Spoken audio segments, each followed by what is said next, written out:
Hi. The next sound is the S and the Z.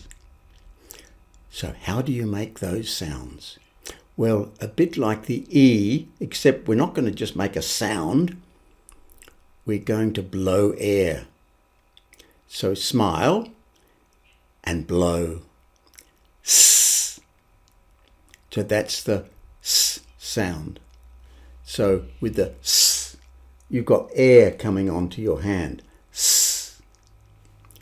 And then with the one at the back here, which is Z. So that's the Z, and this is the S.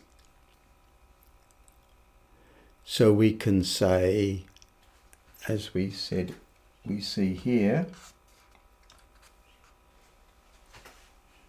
size,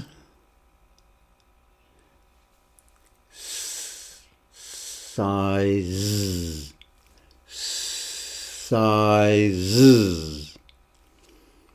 or zoo, zoo, sizes, blowing air.